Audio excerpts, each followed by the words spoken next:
Self and Personality, Chapter 2, Class 12th.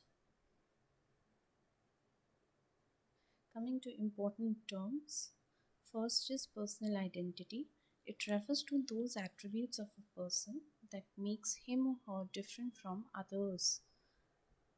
वो attribute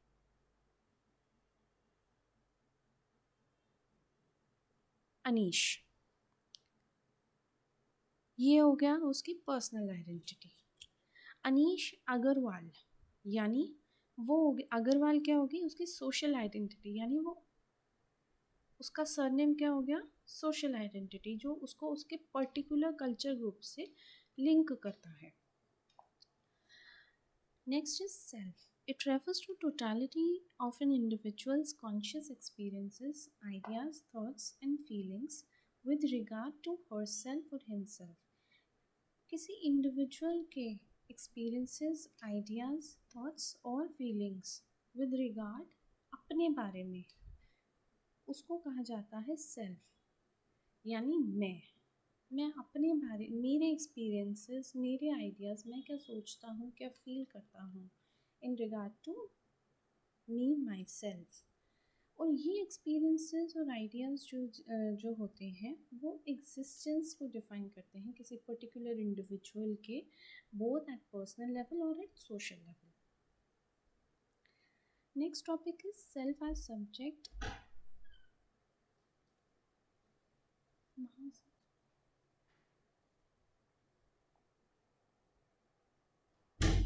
next topic is self as subject and object. अब इसमें subject, self subject कैसे हुआ या सेल्फ ऑब्जेक्ट कैसे हुआ. For example, I am a dancer, and second example is I am one who easily gets hurt. In first example, self is described as entity that does something, जो कुछ कर रहा है, act कर रहा है. क्या है? dancer. इसमें self क्या हो गया? subject, who does something, who acts. In second example, self is the entity on which something is done, जिसके बारे में कुछ किया जा रहा है, something is done, यानी ये एक consequence है. ये हो गया, यहाँ पे self हो गया self as object, जो कि affect किया जा रहा है, एक particular चीज़ की वजह से एक particular चीज़ हो रही है, यानी who gets affected. self as subject होता है कि मैं अपने बारे में क्या कर रहा हूँ या सोचता हूँ, और सेल्फ एज ऑब्जेक्ट हो गया आउटसाइड वर्ल्ड हमारे बारे में क्या सोचता है या करता है. Okay, so in first example self is described as subject who does something, whereas in the second example self is described as an object which gets affected. When I say I know who I am, self is being described as knower. यहाँ पे self क्या describe किया जा रहा है? Knower के तरीके से, या कोई जो कुछ कर, जो जानता है, something that can be known. Where as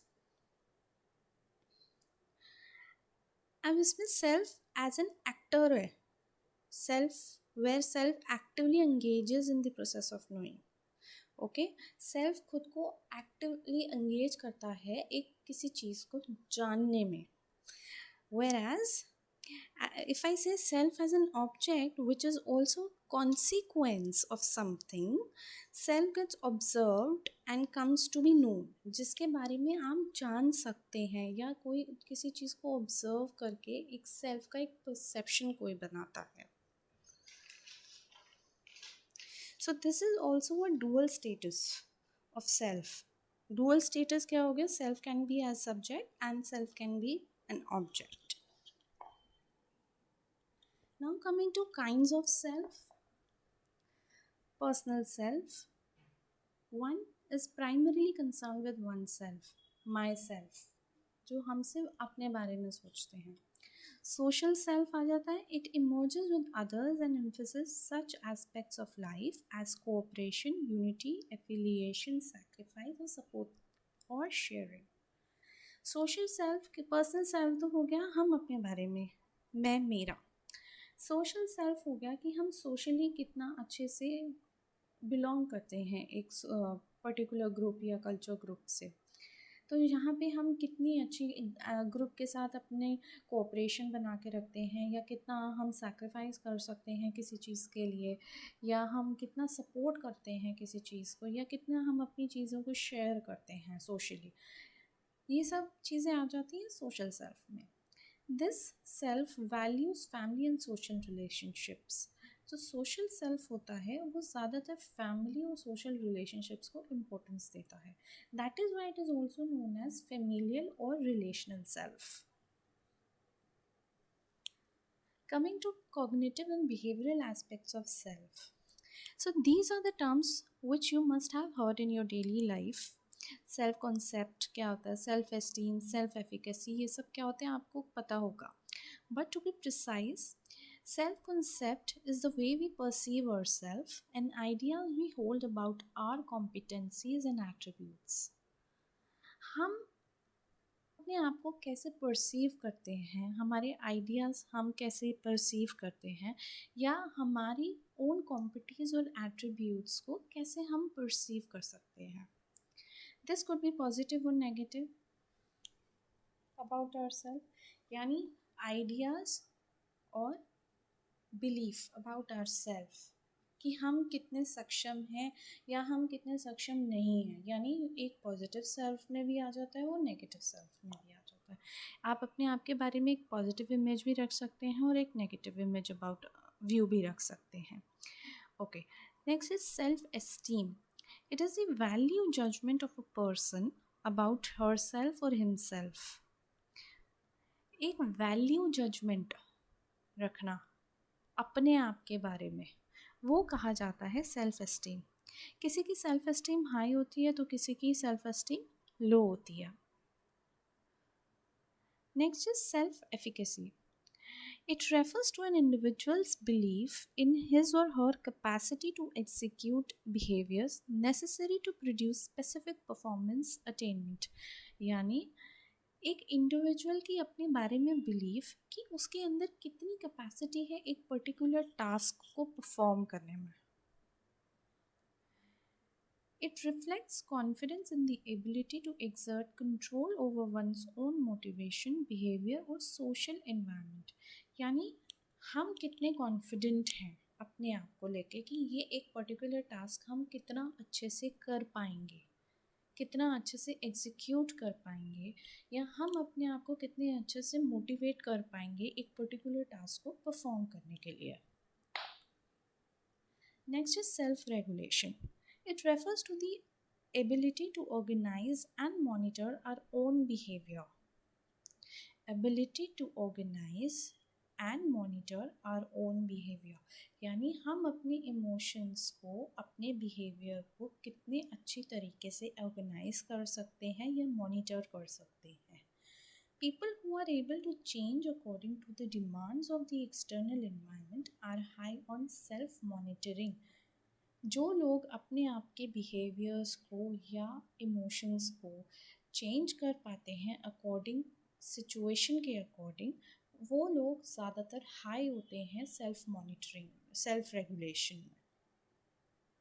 Okay, so for example, if you think that fighting on a street is not appropriate, so that particular moment you control your behavior, you control your emotion thinking that it is not accurate. यहाँ पे आपने क्या किया, आपने अपने emotions को और behaviour को रेगुलेट किया according to the demands of the external environment. Next is self control. Learning to delay or defer the gratification of needs is called self control. आप अपने आप को कितना, अपने इमोशंस को या अपने बिहेवियर को कितना अच्छे से कंट्रोल कर पाते हो या डिले कर पाते हो, that is basically a self control. जब आप अच्छे से सेल्फ रेगुलेट कर पाते हो अपने आप के बिहेवियर और इमोशंस को, that means you are also high on self control. So there are basically 3 main techniques of self control. First is observation of own behaviour, that is keeping check on own behaviour. Self instruction, It is instructing ourselves to do something and behave we want. Self reinforcement is rewarding behaviors that have pleasant outcomes. For example, you decide that if I get above 50 in a particular exam, I will treat myself with my favorite ice cream or for a movie. So, this rewarding behavior will have an pleasant outcomes. Coming to culture and self, how culture affects ourself or modifies ourself. So there are basically two main views. One is Western view and one is Indian view. Both have their different viewpoints. First, where Western view says boundary appear to be fixed. अब यहाँ पे हम कौन सी boundary की बात कर रहे हैं? The boundary that is drawn between the self and the other. जो हमारे सेल्फ और अदर के बीच में की जो बाउंड्री होती है वो फिक्स्ड होती है वेस्टर्न व्यू में. Western view hold clear dichotomies between the self and the other. What does dichotomy means? Dichotomy means basically the division between the self and the other. Self and group are two different clear defined boundaries. जो self होता है और जो other होता है they have two different defined boundaries that this is self and this is not self or this is a particular group. Individualistic concept. Western view of self says it is an individualistic concept, whereas if we look at the Indian view, the boundary appear to be shifting between the self and the other. Indian view does not hold clear dichotomies. Self is not separated from the group, rather they coexist. That means you cannot separate yourself from the other. They coexist, they correlate. Self का जो concept होता है Indian view में वो collectivistic होता है. That is not individualistic, it is a collectivist group. You can not individualize self in an Indian view.